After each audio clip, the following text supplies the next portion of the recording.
What's up, y'all? It's the Boosh Bag. Miss Boosh Bag to you. All right, y'all. So I'm trying to get caught up. So, this episode starts out with Carly Red at a jewelry store trying to get that ring appraised that Life gave her. So she invited Jessica Dime for her to, be there with her, I guess, to witness.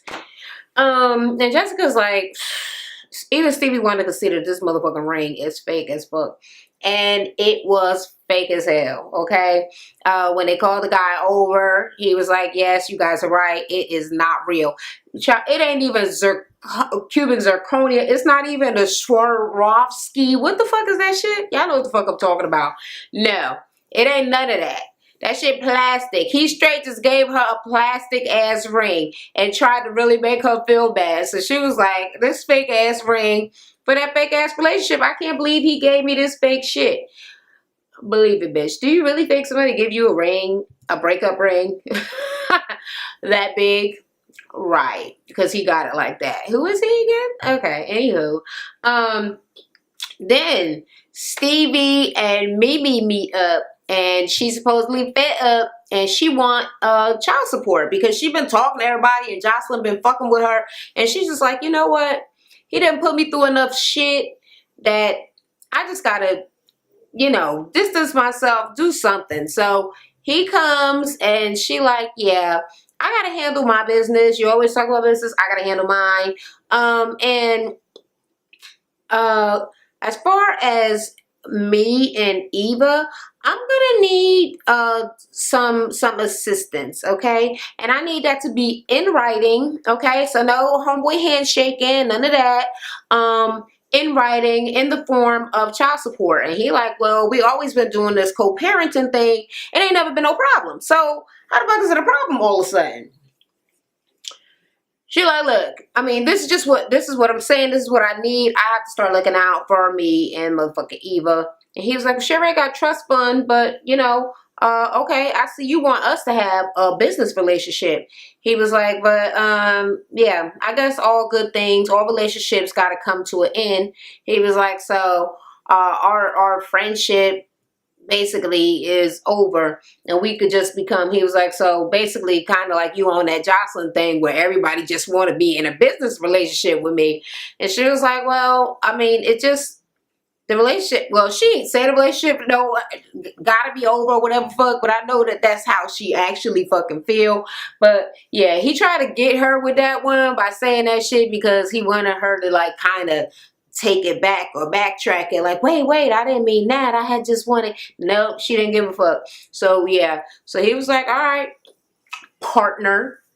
She was like, all right, partner. Well, sir, businessman, businesswoman. I'm like, I was so corny with this, but yeah, so his ass is going on child support and he pretty upset about it. And he's like, well, it don't really have nothing to do with Jocelyn, but he know that.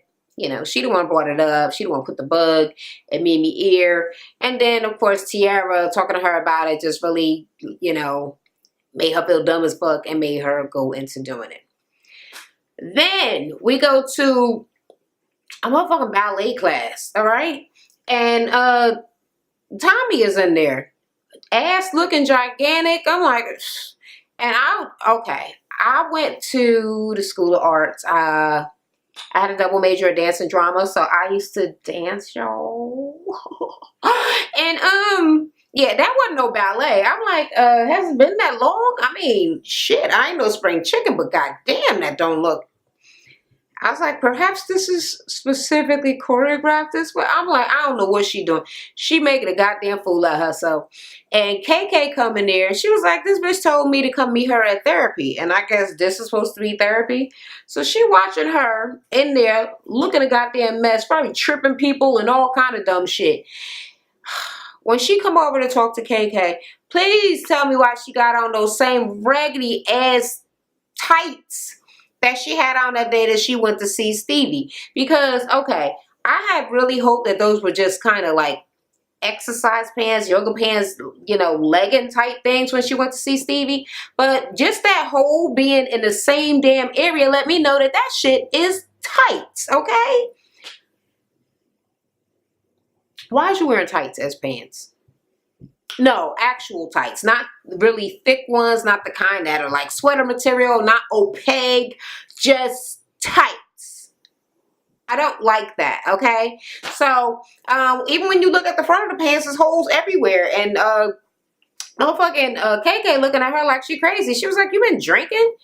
She was like, yeah, I had a little bit, but bitch, I had some Chardonnay, but I didn't come here for KK to be all like this, blah, blah, blah. Okay, so she's, telling KK all the shit that happened when they were in LA, when she was out there with her. So she said that Jocelyn invites her to a pool party, tell her to dress all sexy, and when she get there, it ain't no motherfucking pool party. It's her and Stevie, blah, blah, blah. She didn't go into none of the shit that happened or her being on that bed or none of that. But she said she in her room, Stevie comes to her room and he like, oh, okay, I heard you had, you know, you wanted to work with me and blah, blah, blah and whatever. And she was like, you know, she basically said no to his sexual advances that, I don't know.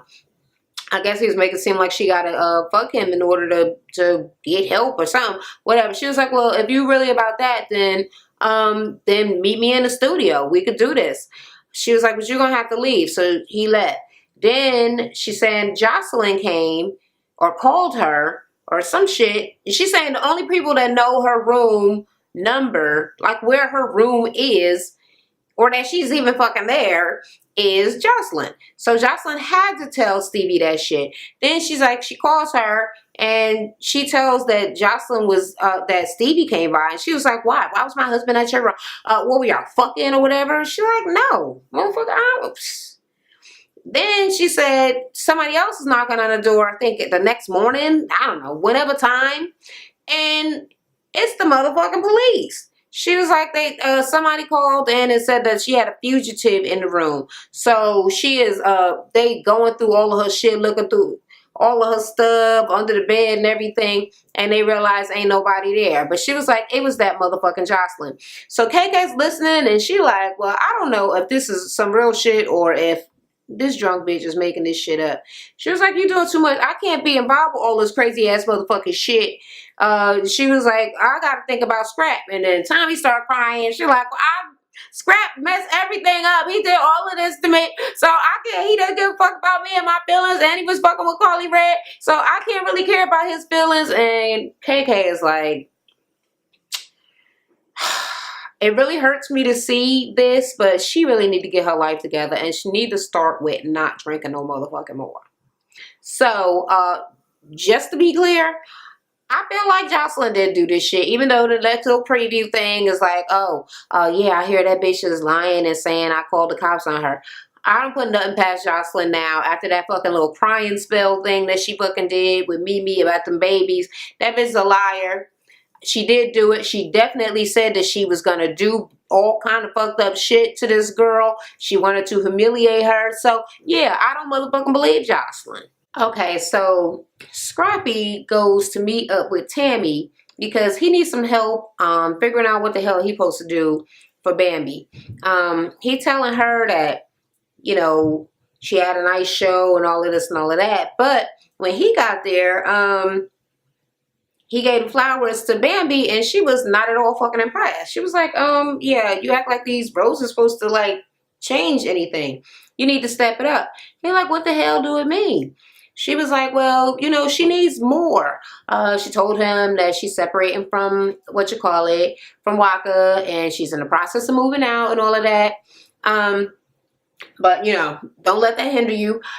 Basically, if he really loves Bambi, the way that she believes that Bambi loves him, because she said that Bambi do love him, then he gonna have to do some things. So she was like, yeah, well, she needs a foundation. She was like, you see, like this thing is like solid. You could lean on it. It won't break. It won't fall. She needs that.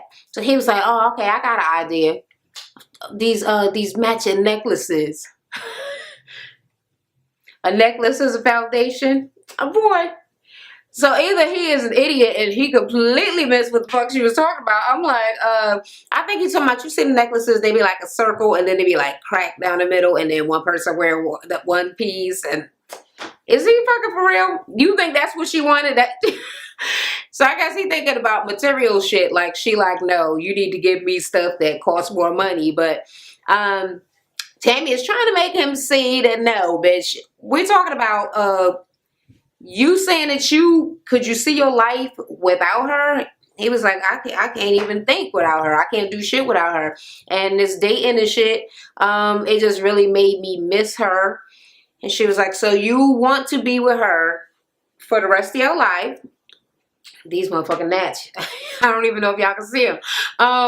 You want to be with her for the rest of your life. So the foundation is the last name. He like, the last name? Yes, motherfucking the last name. Why? Does that scare you? Does marriage scare you? He was like, I'm not really scared, but so he did not really give an answer, but I think we already know in the media, on social media, that they're engaged. So he took Tammy's advice. Cool. So he was like, no, I'm not really scared of marriage. She was like, well, look, if you don't want to lose her, you need to do something.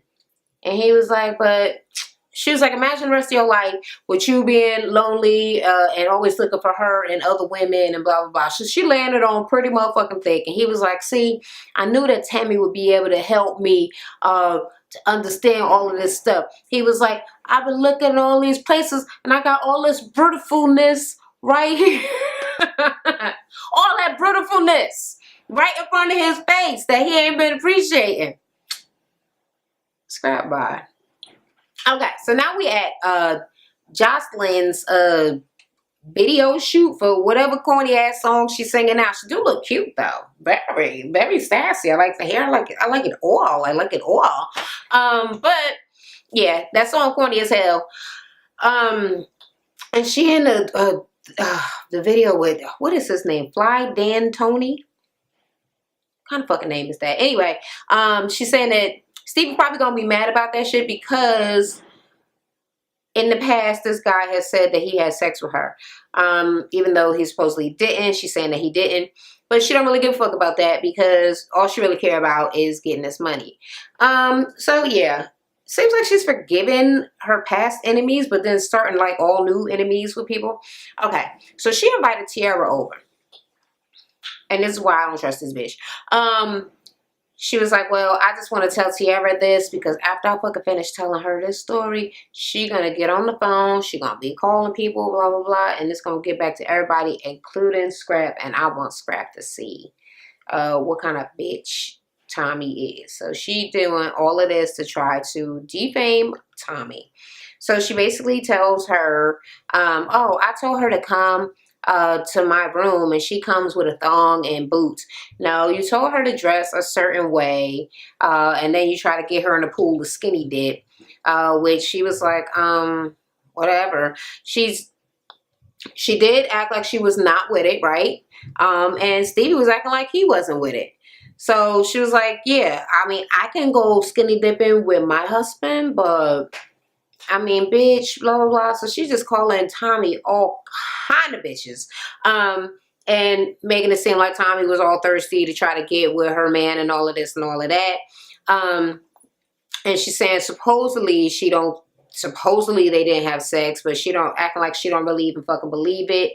And then she's like, you wanted to fuck my husband and I fulfilled your fantasy or try to fulfill it and make it come true and then you want to lie on me. So she's basically fucking saying that she was like, she's telling people that I called the police on her and that's a fucking lie. So when I see her, it's going to be a problem. And she was like, you going to talk to her? She was like, yes, I'm going to call that bitch tonight because she's a whore and blah, blah, blah. And I, you know, basically I just thought you should know because, and Tara's like, I don't fucking even understand what the hell she's telling me this for. Like, I don't fucking know this bitch.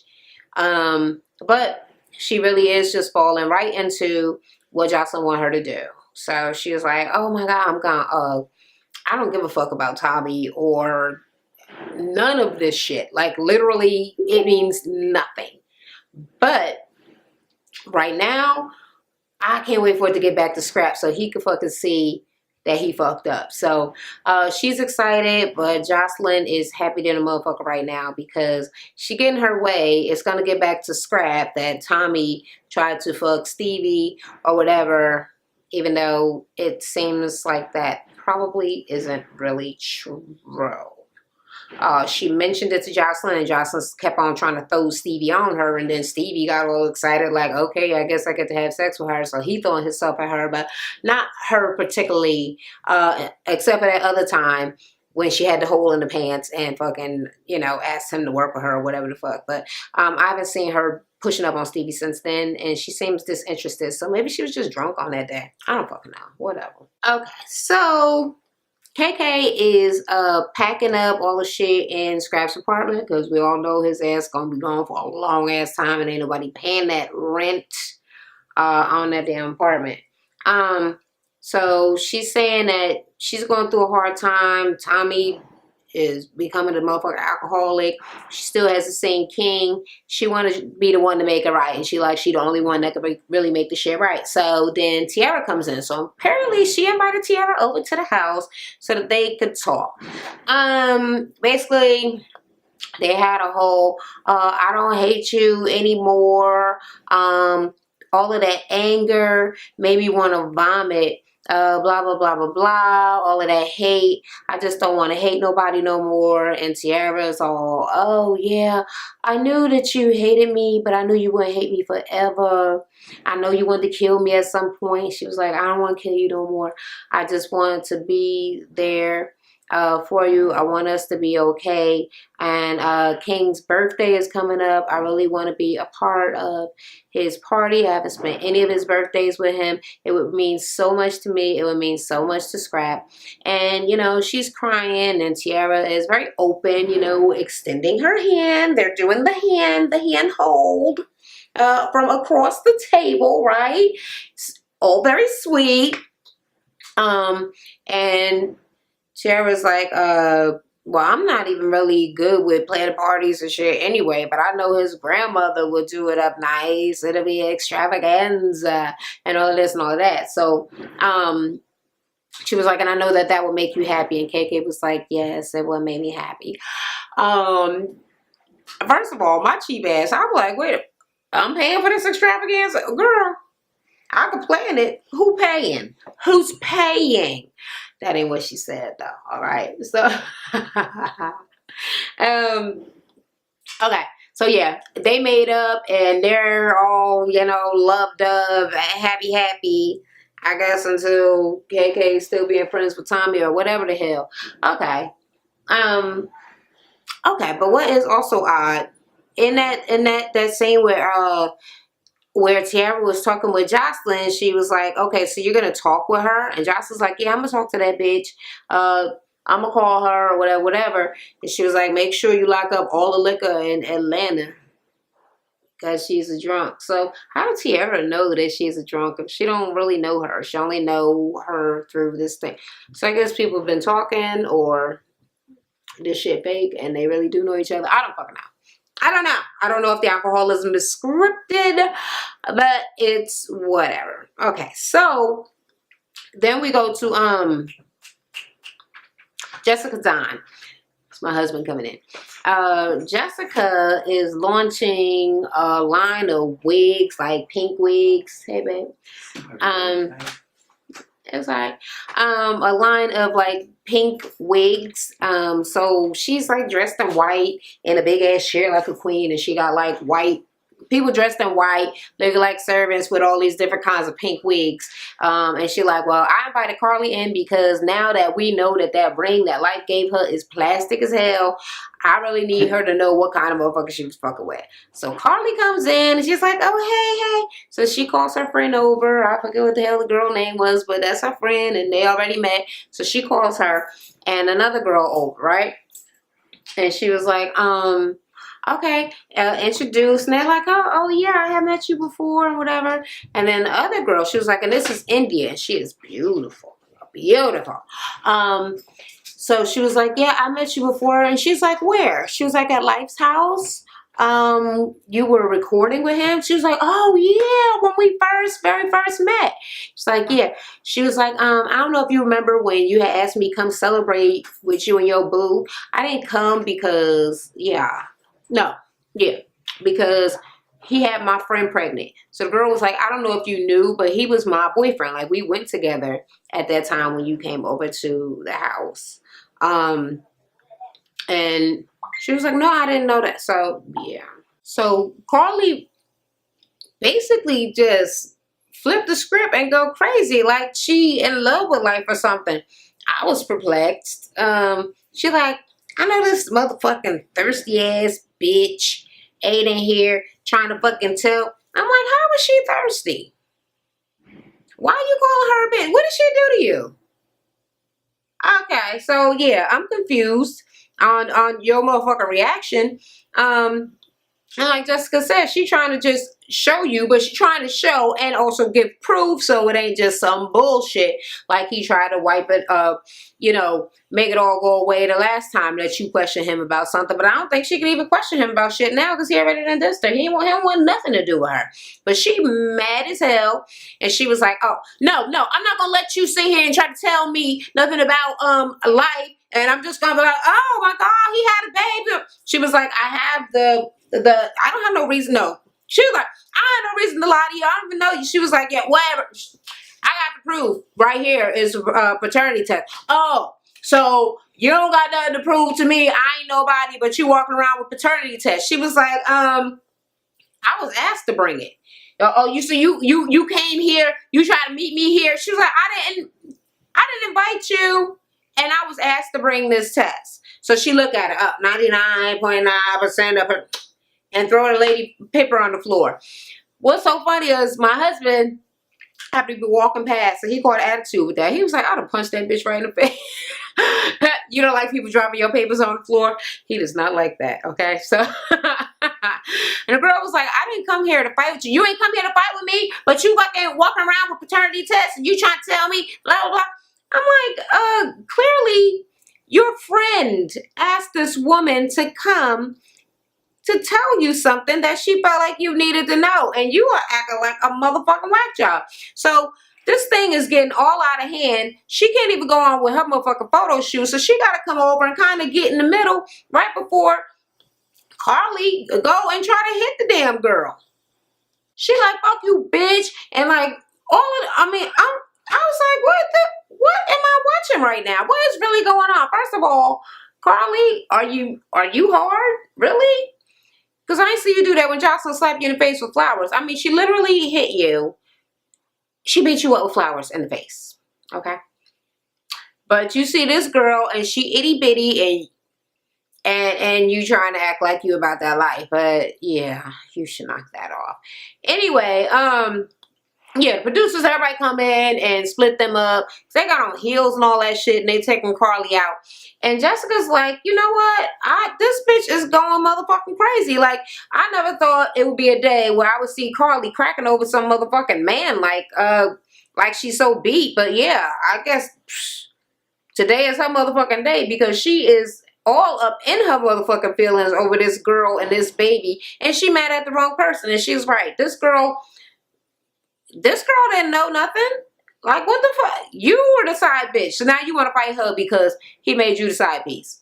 So then she pissed off. She was like, he tried to act like he's so goody two-shoesy. He's so much like a preacher and all of this shit. And he just some lying ass, regular ass motherfucker. Like, fuck him. He ain't shit and all of this. So she is mad at him, but it really still doesn't make sense why she went off on this damn girl. So now Stevie goes to meet with KK.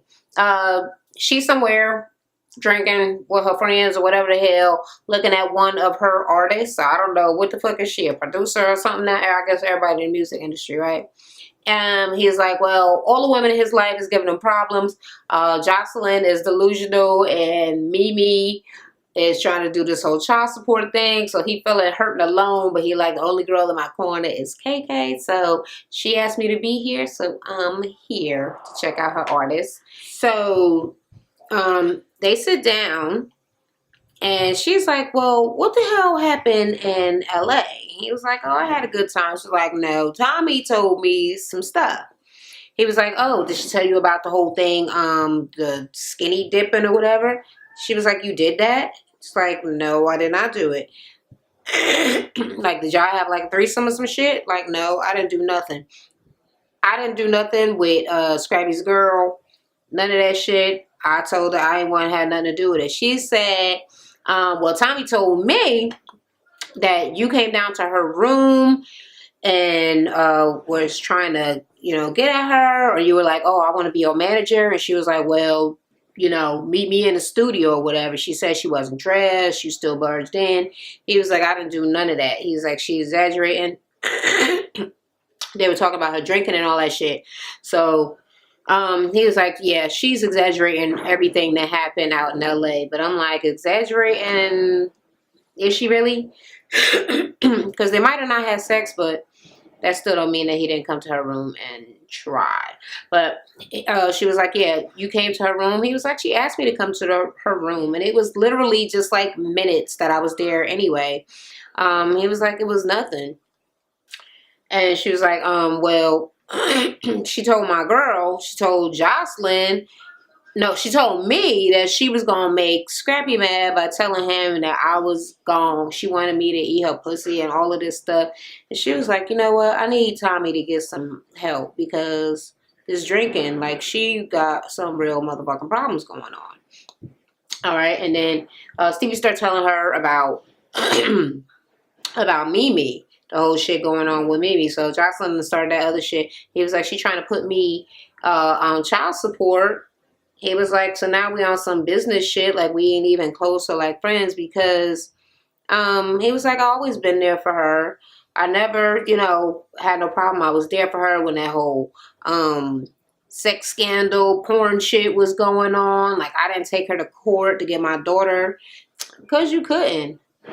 Like, your current pretend wife was any motherfucking better. Like, really?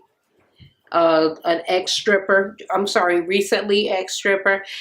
So, and all of the other things that you be doing, like, yeah, you couldn't. You'd had to change your life drastically. You took that. You let that happen just because you was not going to take that damn baby from her. But, yeah, she was like, yeah, you was there for her, and now he was like, it's fucked up. She trying to kick me when I'm down, like when I really, really need her. And he was like, fuck it, I don't give a fuck. So KK's like, well, sometimes that happens when people still, still like you. He was like, I don't care. She was like, but you gotta care. Because if I could get along with Tiara, then you can get along with anybody. He was like, word up, you getting along with Tiara? She was like, yeah, I'm trying to keep my family together. I promised my son.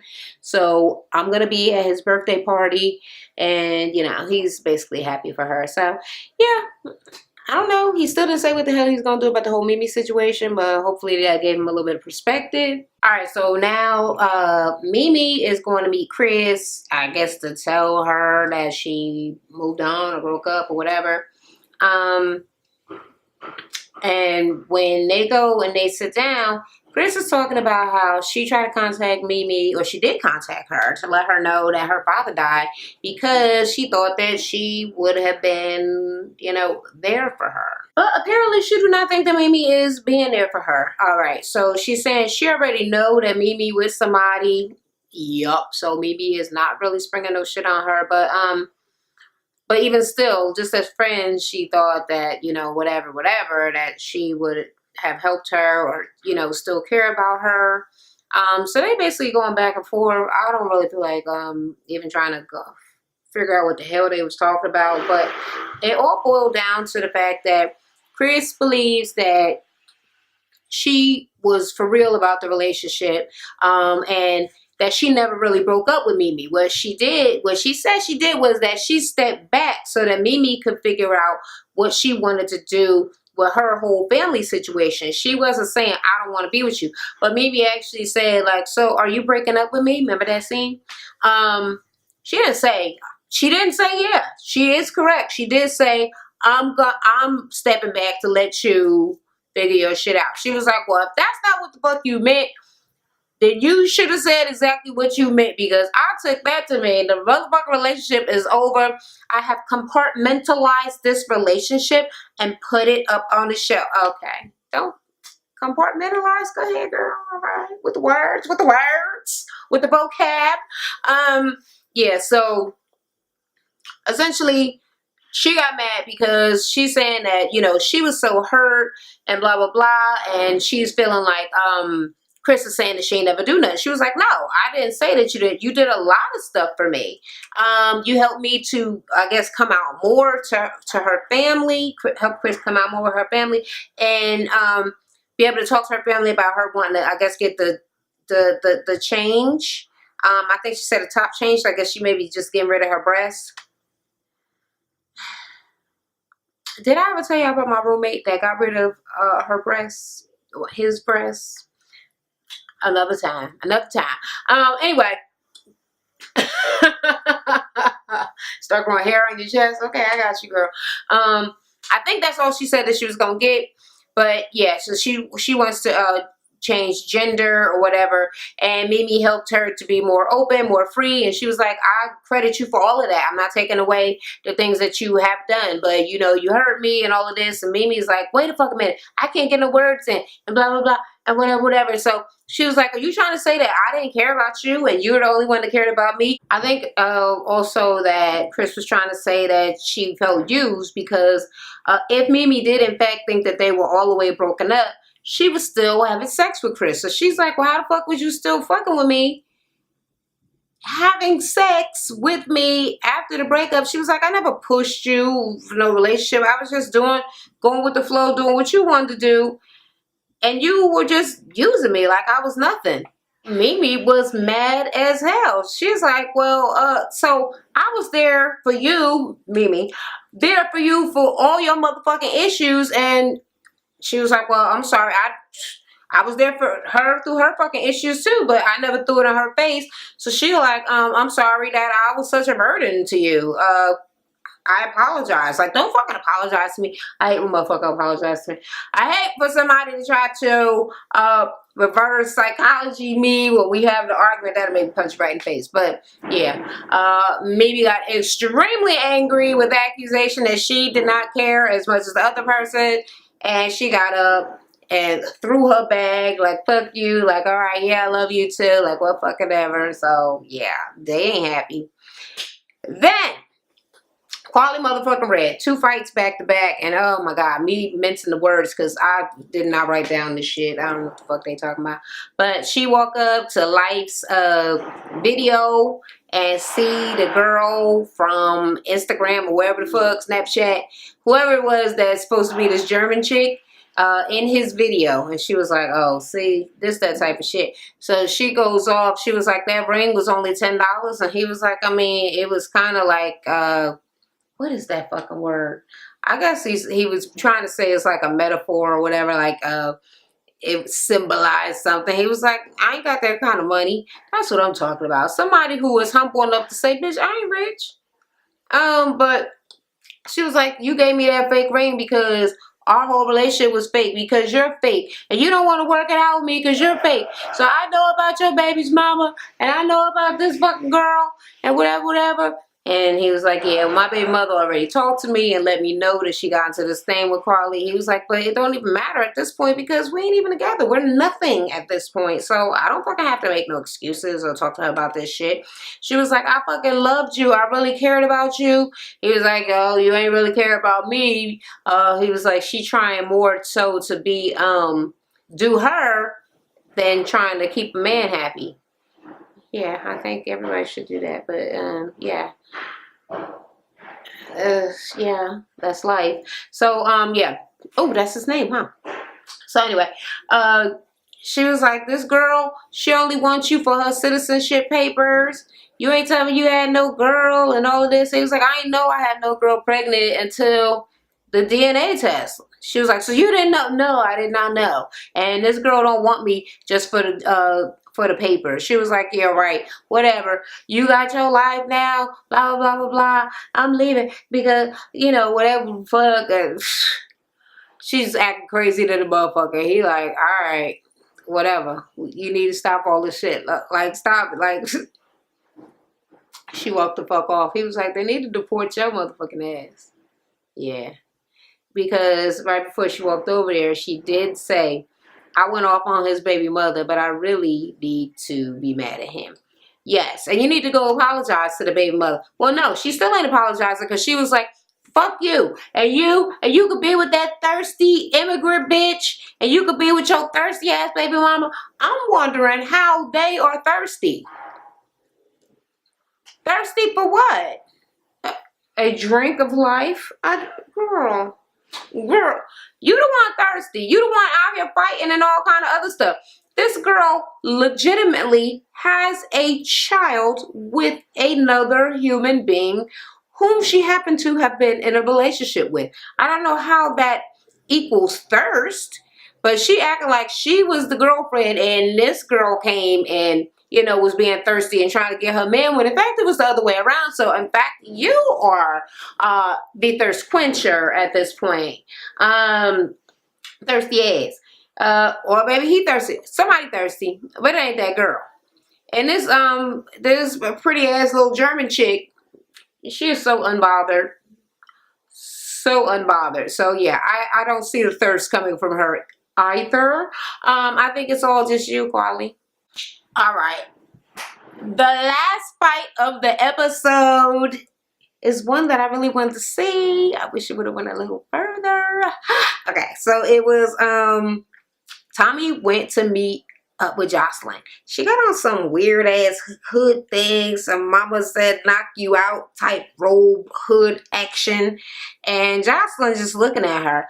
First of all, Jocelyn fucking slayed this whole motherfucking episode. I'm like, yes, bitch. Yes.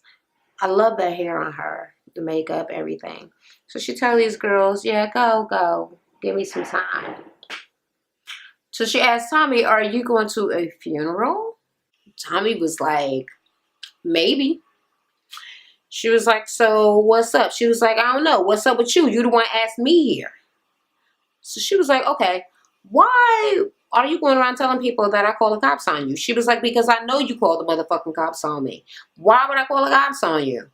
After I invited you into my home, into me and my husband's bed, this is the shit that you're gonna do? She was like, nobody else knew about my motherfucking room, where my room was or what room I was in, but you. She was like, honey, the people at the front desk know what room you was in. She was like, no, you knew what room I was in when you had to call me downstairs to help translate your broken ass motherfucking English to them. I was like, oh, that was a little embarrassing. You didn't have to say that, but I guess you did. Okay, so people don't even understand Jocelyn. She got to get motherfucking black girls to translate for her. But, yeah. She was like, no. She was like, I did not call the cops on you. She was like, you're crazy. You're delusional. Did she say delusional? Okay, maybe I'm tripping. She was like, you're fucking crazy. She was like, and I didn't call the cops on you, but I'm going to call the cops now.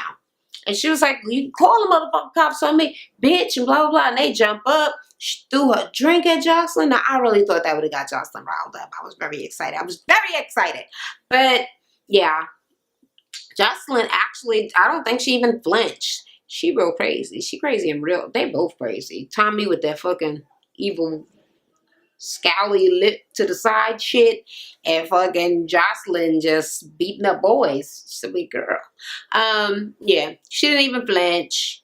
They came out and essentially just threw her out. And she was like, you ain't shit. You think you running shit? You ain't running a motherfucking thing. She was like, it looks like I'm running things.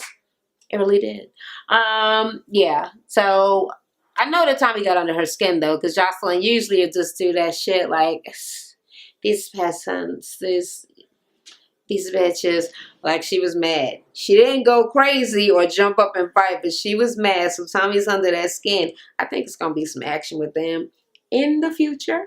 But yeah, she called the girls back in, come in here and work. I don't know what the fuck they was working on doing, whatever the fuck. But yeah, that's the end of the episode. So this episode was all full of all kind of fuckery, right?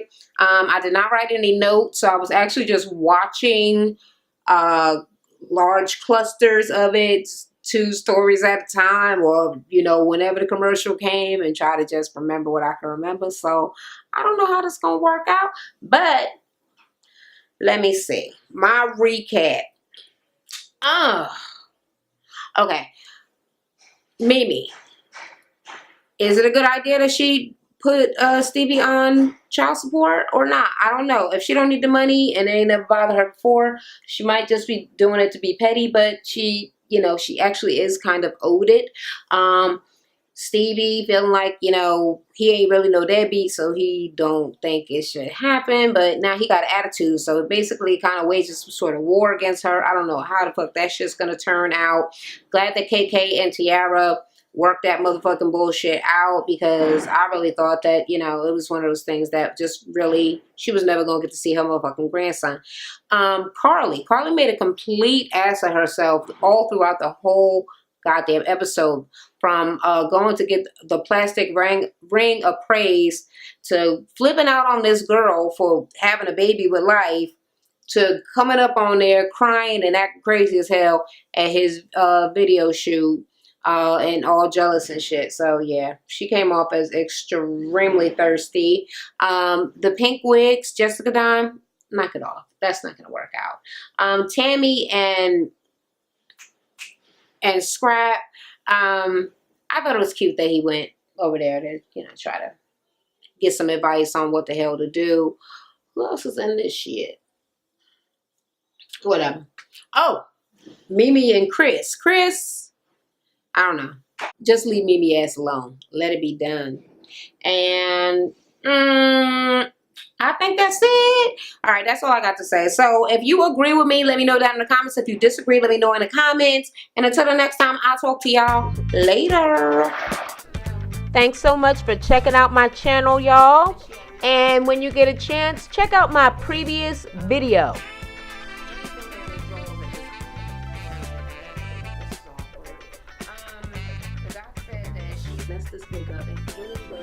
If you haven't been by my natural hair and beauty channel, you don't know what you're missing. Swing by and check me out.